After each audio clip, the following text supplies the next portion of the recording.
Bienvenidos a la redacción de nuestro periódico. Hoy en A Debate analizamos cómo han ido las elecciones de esta noche en Estados Unidos.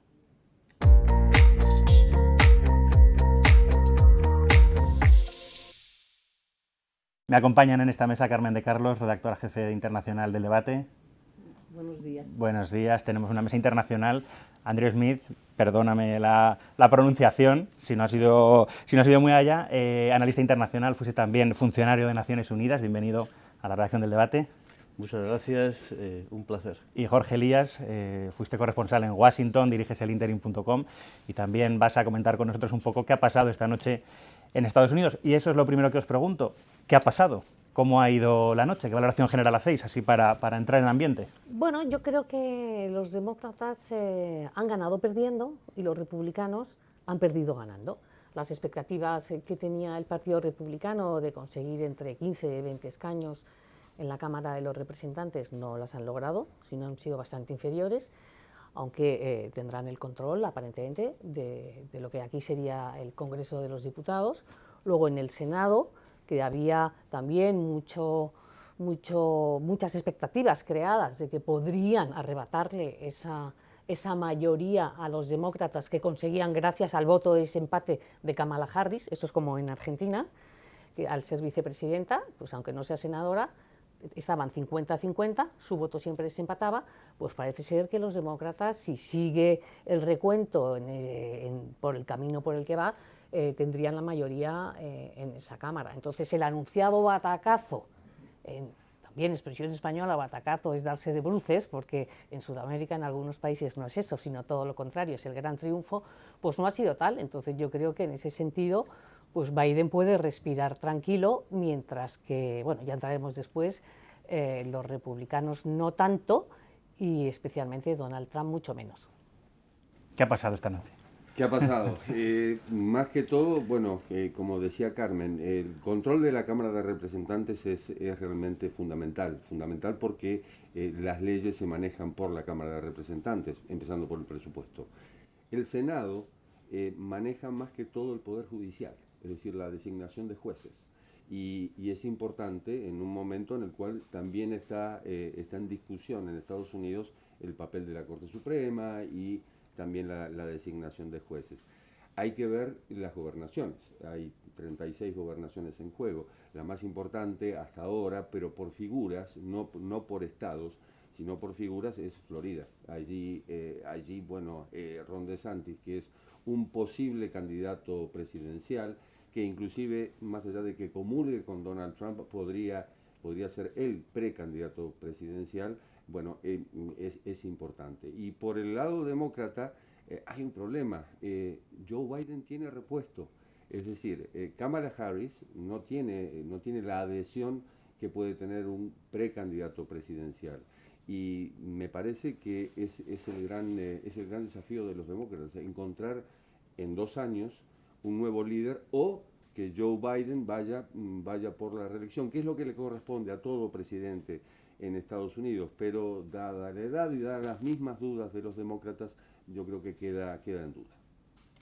Sí, solo por añadir lo que han dicho mis compañeros de mesa, yo creo que ha sucedido 3 cosas importantes esta noche. Una, ha sido una noche bastante buena para el presidente Joe Biden, más que nada porque ha habido un sonoro fracaso de los sondeos y de las predicciones que avalaban una ola roja que iba a avanzar, y eso le dará posiblemente, como decía la señora, control del Senado, esperando posiblemente la decisión en Georgia, que en Georgia, como ustedes saben, se necesita el 50% más 1 para que salga el candidato elegido, si no hay una vuelta electoral dentro de 4 semanas.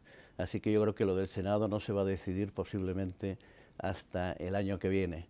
En el Congreso parece que va a ser una mayoría, aunque sea de 1 o de 2. Eso quiere decir que Joe Biden será un pato cojo durante los próximos 2 años.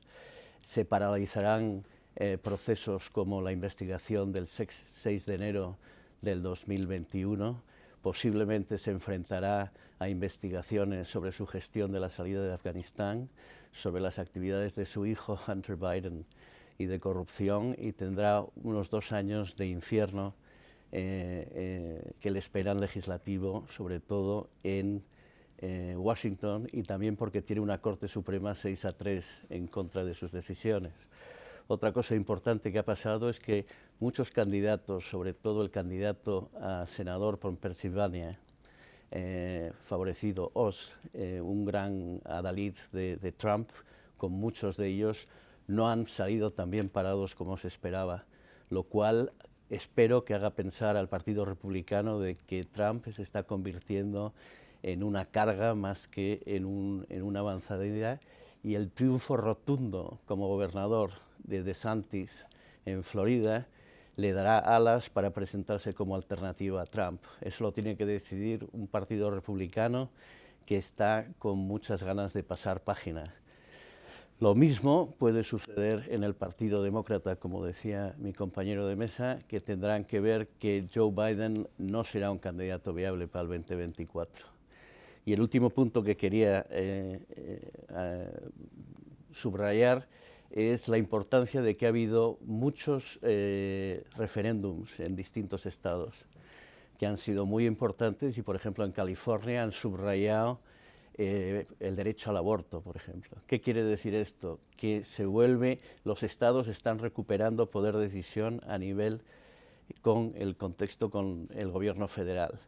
Eso es muy importante, no solamente en estos temas sociales, sino en un tema mucho más importante, que es Estados Unidos no tiene una junta electoral general, sino que son los estados mismos los que deciden, y se están aprobando cada estado cómo ellos van a contar los votos en el futuro, lo cual da mal pronóstico en el sentido de que las elecciones del 2024 van a ser muy enfrentadas, sobre todo porque me temo, y creo que todo el mundo es el elefante en la habitación, el señor Trump en Mar-a-Lago el día 15 se va a presentar a las elecciones, y en estos momentos ya está diciendo que él no tiene la culpa de los desastres de los candidatos suyos, él vive en su mundo quizás un poco paralelo, y decir que él va a volver a ser el salvador del Partido Republicano, lo cual da unos 2 años muy interesantes, muy agitados y posiblemente decisivos en cómo se va a encarrilar la democracia americana. Y un último punto, quizá vendrá más tarde, el impacto en política exterior.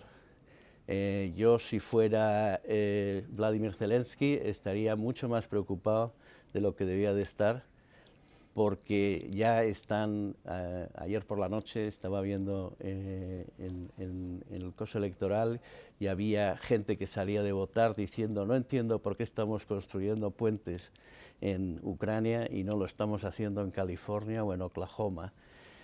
Ahí veo un agotamiento de los Estados Unidos y un cansancio electoral con la guerra, y los políticos no tienen el liderazgo para llevarlos hacia temas de política exterior que no les dan réditos, pero sí les pueden costar las elecciones. Ahora hablaremos de esa política exterior. Más allá de republicanos y demócratas, si hablamos de Trump y Biden, parece, por lo que decís, que han perdido los dos, ¿o no? Pues sí, para mí, claro que han perdido los dos. Yo creo que Biden, cuando decías, Andrew, tú antes, que no va a tener unos 2 últimos años como un pato cojo, ya venía cojo.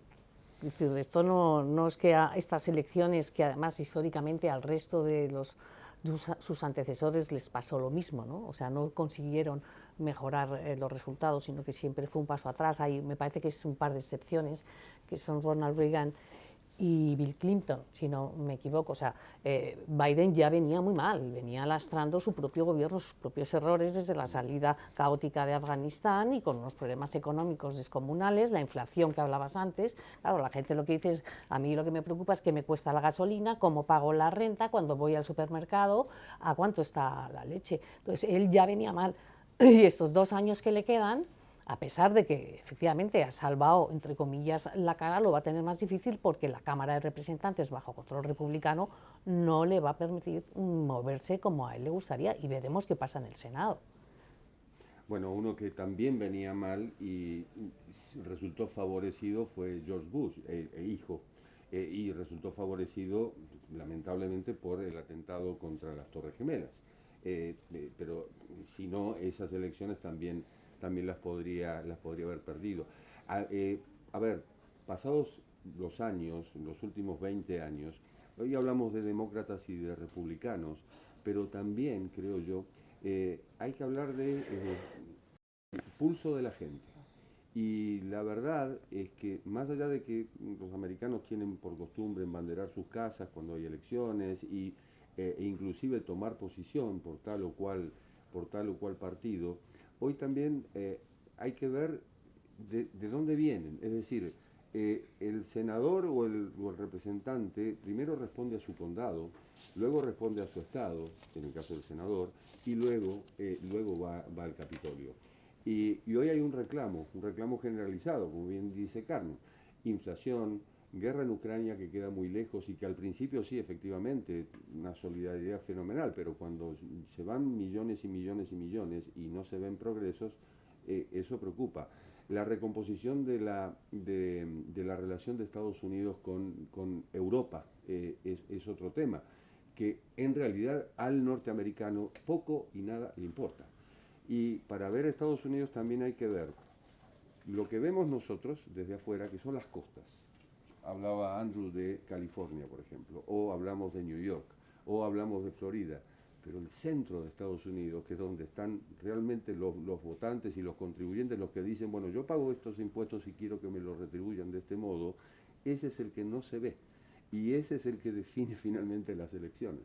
Y no se inclina por uno o por el otro, sino que más que todo mira hacia adentro, bueno, a ver qué me conviene, que como cualquier ciudadano de cualquier país del mundo, qué me conviene, y finalmente, bueno, decide su voto. Y a veces por eso, hoy hay un problema en Arizona, en Maricopa, que conteo, parece que fallaron las máquinas y se va a hacer el conteo. Yo me acuerdo haber estado en Palm Beach cuando Bush le termina ganando a Gore después de días y días y días de recuento de votos manual, que son con máquinas y con esas pincitas estaban taladrados, o sea, quedaban. Claro, pero recogían con pincitas de depilar a ver si coincidían con las boletas.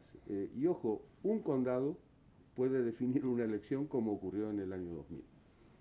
Y el objetivo de 2024, ya habéis hablado un poquito, ¿no? De qué figuras pueden ser la alternativa, ¿no? Nos hemos quedado antes, que Andrew, además, vamos a darle un poquito de micrófono, ¿qué pasaba con Trump, si Trump también había perdido o no? Y luego yo creo que es interesante marcar la diferencia entre los republicanos y los trumpistas, ¿no? Pero no te quito tu... No, yo solo quería añadir, siguiendo lo que decía, que existe, sobre todo en Arizona y también en Nevada, y puede existir, lo está existiendo en Georgia, y luego puede haber recuentos en otros sitios como Wisconsin, en que se están creando vacíos de poder, por lo que decíamos antes de legislación estatal sobre cómo contar y cómo contabilizar, y la normativa de cómo gestionar los resultados de las elecciones. Y parece ser, lo que he oído últimamente en las últimas horas, que las redes sociales ya están estallando, ya ha habido manifestaciones fuera de sheriffs y de centros electorales en los cuales ya están contestando, y lo que se está dando es una realidad alternativa o varias realidades, que es el terreno favorito de los políticos de esta terna que nos ha tocado vivir. Y entonces ahí hay, para utilizar una palabra española muy para medrar y posiblemente crear conflicto y dar la patada hacia adelante para que no se pronuncien derrotas o victorias que podrían ser muy significativas en el futuro. También es importante cómo se reacciona a nivel de partidos y a nivel de estructuras de los partidos en Washington. Por ejemplo, el líder Kevin McCarthy, el que posiblemente sea el líder de los republicanos en el Congreso, ya no tiene asegurado su posición de líder porque ya empiezan a rumorearse voces de que él va a ser la cabeza de turco para la mala actuación, el fallo de la ola roja, y por lo tanto va a haber una competición muy dura que será muy interesante, como decía Carmen, para dilucidar si el ala trumpista o el ala tradicional de los republicanos costa este de toda la vida o los de la costa occidental también pueden hacerse con más control del partido y encauzar un proceso mucho más constructivo para el país de lo que se avecina.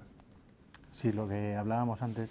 Claro, y hablábamos que los demócratas no tienen un candidato para el 2024, de verdad. Los republicanos sí, que es a DeSantis, a Ron DeSantis. Y antes hablabais si se llevaba bien con Trump o no. Se lleva fatal. De hecho, Trump no le ha apoyado en esta campaña y decía, no, es que no me lo ha pedido. Pero pues ya públicamente se burlaba de él, de su nombre, y hacía un juego de palabras diciendo DeSantis de Santurrón. ¿Sabes? Sería The Sanctimonious. Entonces yo creo que ni Trump al final ni Biden van a ser candidatos en el 2024. Tenemos un candidato republicano, pero, bueno, posible candidato republicano para sustituir a Trump, pero para Biden, como dices, Carmen, la cosa flojea un poco. O por lo menos desde España, porque Kamala que no estamos tan metidos en el día a día de la política de Estados Unidos. ¿Qué nombres podemos contarle a los espectadores del debate? Nombres.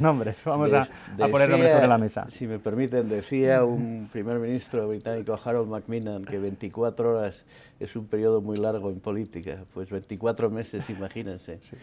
Yo creo que el 15 de este mes Trump va a declarar y va a ser candidato, porque él mismo se ha encerrado en lo que los rusos en ajedrez llaman el tenedor, o sea, está en una posición que cualquier movimiento que haga le va a perjudicar a corto plazo. Entonces tiene que hacer un movimiento, porque hacer nada quiere decir que tiene que rendirse. Entonces, en el caso de Biden, todavía tiene tiempo para redimirse, pero me temo que su edad, su salud y los fallos que ha cometido y el desgaste que va a sufrir con un Congreso dominado por comités controlados por los republicanos, van a provocar que llegue un momento como hizo Lyndon Baines Johnson en marzo, creo que fue, del 68, que dijo que no se presenta, y revolucionó el Partido Demócrata en su entonces, y yo creo que será un momento similar. Y por supuesto van a estar muchos demócratas a ver. Mi apuesta demócrata sería por el antiguo alcalde de South Sands y ministro de Comercio, Pete Buttigieg, que fue sangre joven en el 2020 y hizo una buena campaña de primarias, y ahora está haciendo una labor bastante constructiva como secretario de Comercio y puede ser un candidato. Tiene dos problemas: no tiene proyección nacional y necesitan que les suban al nivel que le tienen que subir. Yo creo que una promoción en el gabinete podría estar de acuerdo con esto, y luego los demócratas tienen suficiente dinero para hacer una campaña para promocionarle. Pero yo creo que será una lucha abierta, y todavía Biden, si a lo mejor encuentra las medicinas que le solucionen su problema, podría ser un candidato aceptable. Pero yo creo que estamos en una época muy temprana para 24 meses, es mucho tiempo. Desde luego. Y aún no hemos contado los resultados de esta, o sea, que todavía queda, Jorge. Creo que, bueno, ha sido vital la participación de Barack Obama en estas elecciones. Y me parece que el candidato, el que surja, va a necesitar la bendición de Barack Obama. ¿Por qué? Porque ha marcado rumbo, y también, y no solo interno, también externo.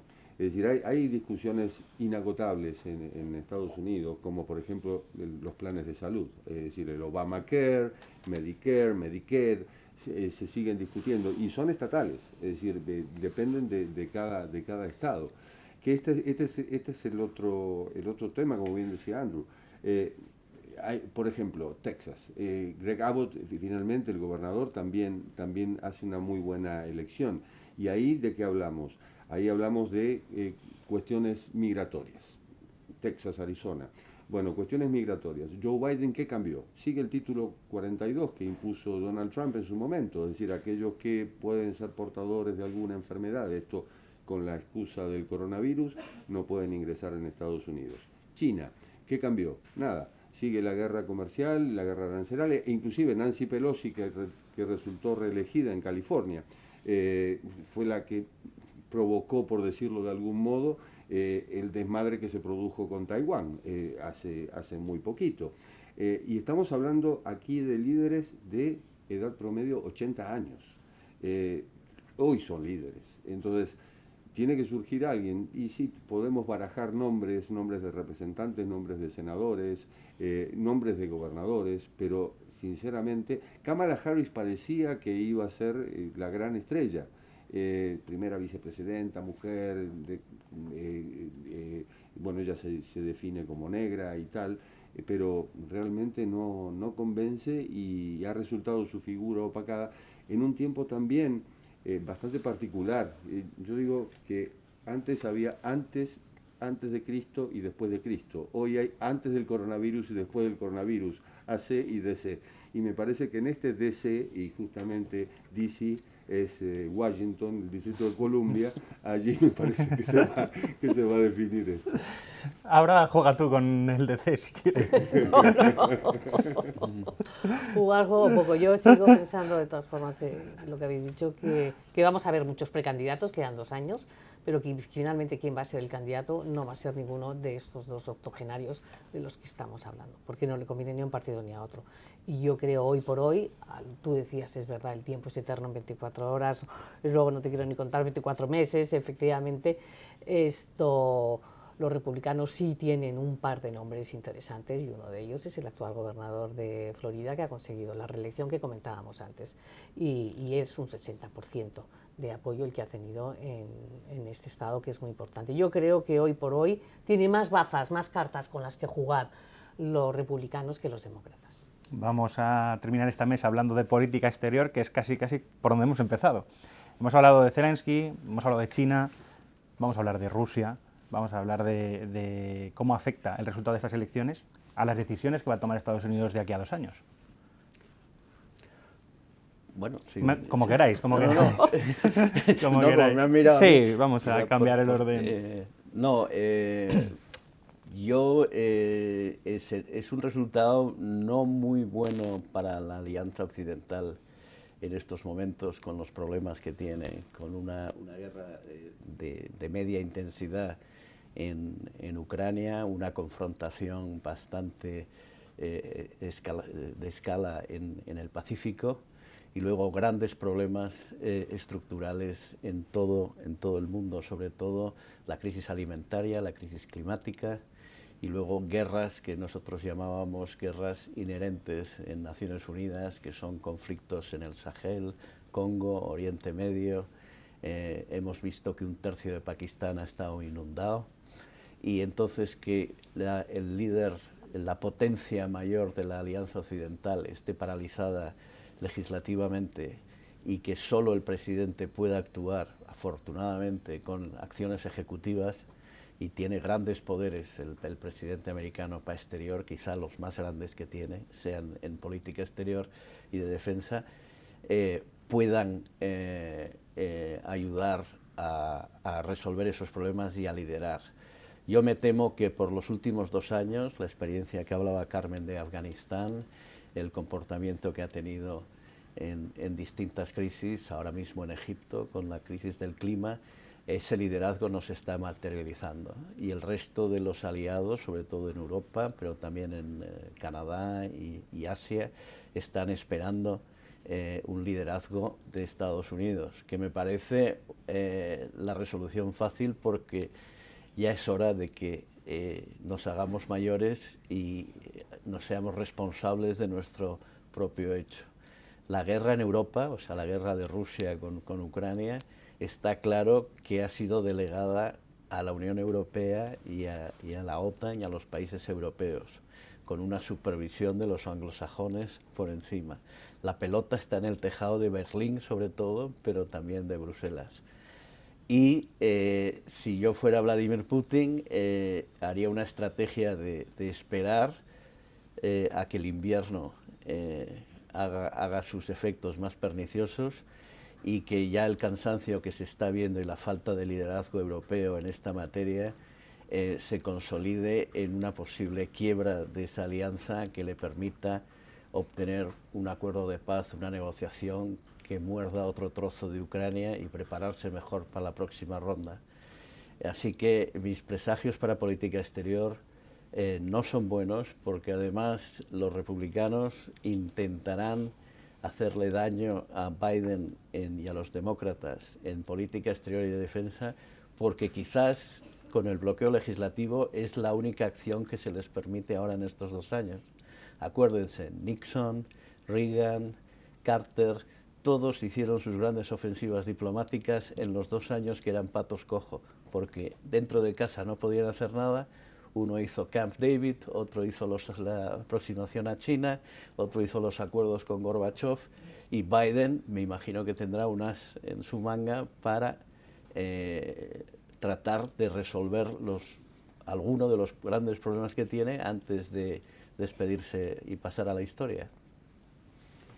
Yo no creo que, que el mundo confíe hoy en el liderazgo de Estados Unidos, sí en el apoyo, en la ayuda y demás, pero no en el liderazgo. Es decir, ya no es como antes, hay un problema en casa, llamemos a la Casa Blanca. Esto, como dijo James Baker en su momento, por la cuestión del Medio Oriente. Bueno, arréglense entre ustedes, israelíes y palestinos, y luego llamen a la Casa Blanca. Y me parece que el mundo gira de ese modo. Es decir, los problemas internos de los países, en algunos casos, América Latina, por ejemplo, no quieren intervención de Estados Unidos. Se hizo una cumbre de las Américas, de las cuales fueron excluidos Cuba, Nicaragua y Venezuela, y eso no mejoró la situación en esos países. Ni siquiera los otros países pidieron un apoyo explícito de Estados Unidos. El apoyo en todo caso puede ser económico y nada más. Creo que no estamos en el mundo del fin de la historia de Fukuyama, estamos en un mundo multipolar en el cual cada región o cada bloque, digamos, trata de arreglar sus problemas, pero más que cada bloque es cada país. Esto es como las cumbres, son más importantes las reuniones de pasillo que las conferencias.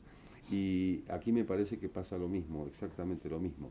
Hoy Estados Unidos, que es un país muy particular, el 10% de los norteamericanos tiene pasaporte. Y esto les da la pauta del interés que puede tener Estados Unidos en política exterior. Es decir, primero se mira hacia adentro y luego se mira hacia afuera.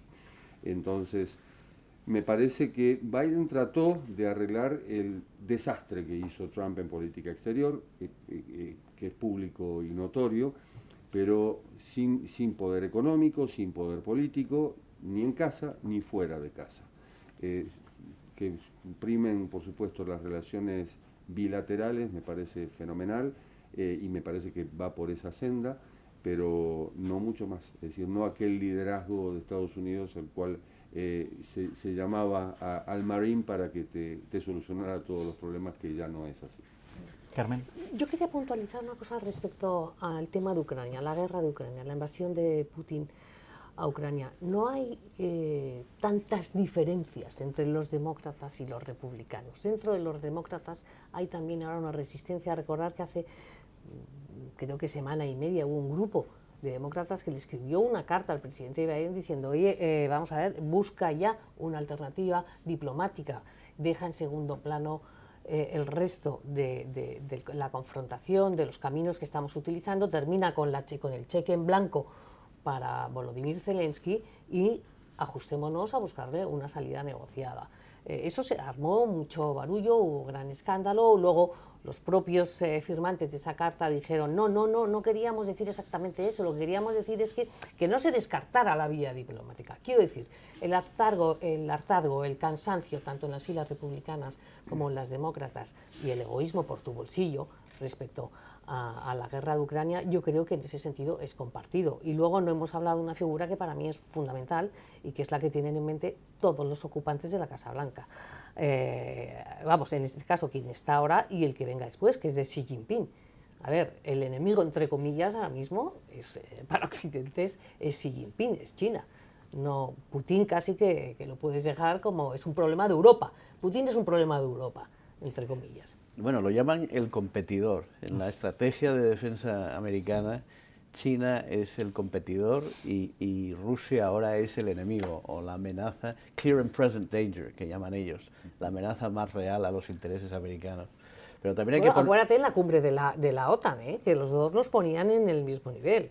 Pero sí. ¿Quién es el que tiene el poderío de verdad? ¿Quién es la gran potencia? La gran potencia por encima de Rusia es China, y eso lo hemos visto. Los ridículos de Rusia ahora mismo en temas donde pensábamos que era la gran potencia militar, y los tanques se le quedaban en el fango. Y las comunicaciones no tenían ni siquiera sistemas realmente desarrollados, porque hasta cualquiera se las pinchaba y se las intervenía. Y te dabas cuenta con esas conversaciones de cómo era el estado tan lamentable y lo mal pertrechados que iban esos efectivos militares. Es que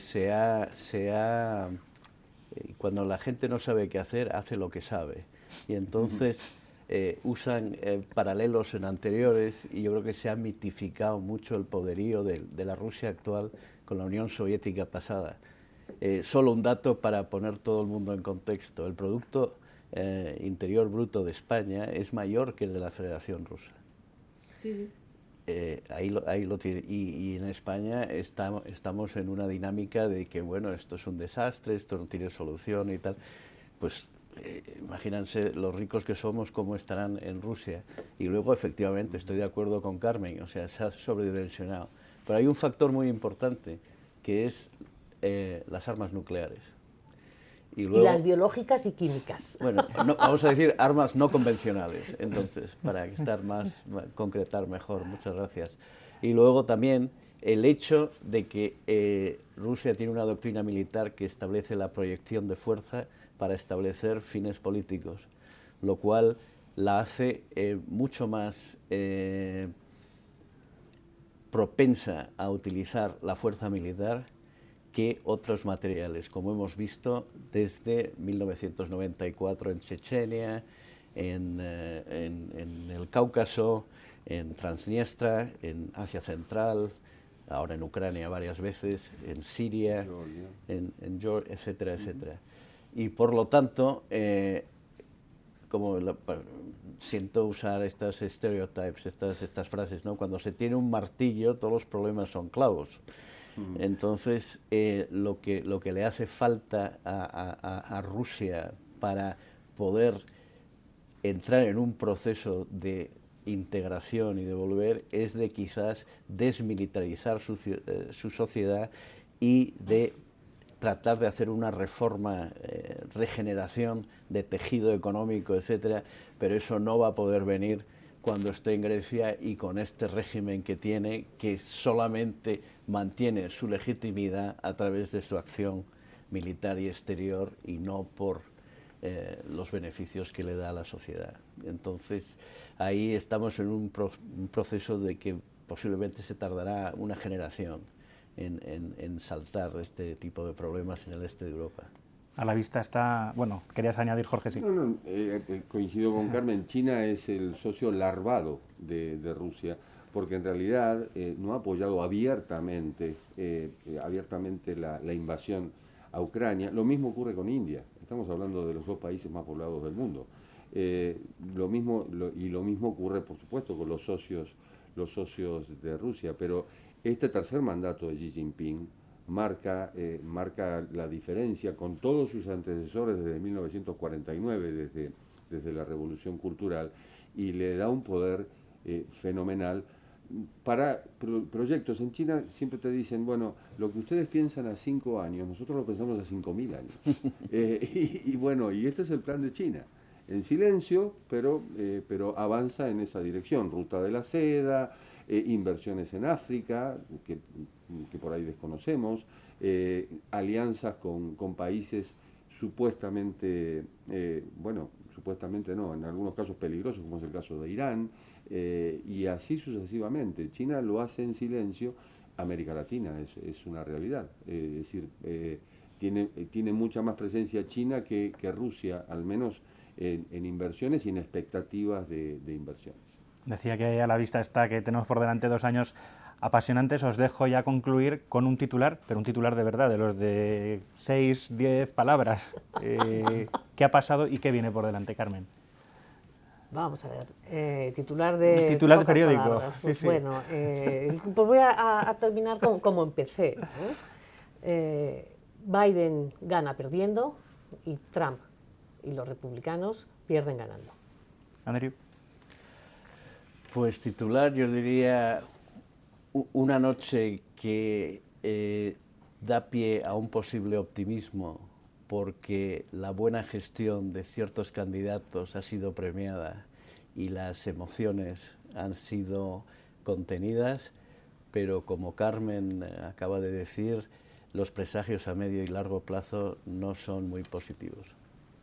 Jorge. Ganó el cabreo en un país polarizado. Pues,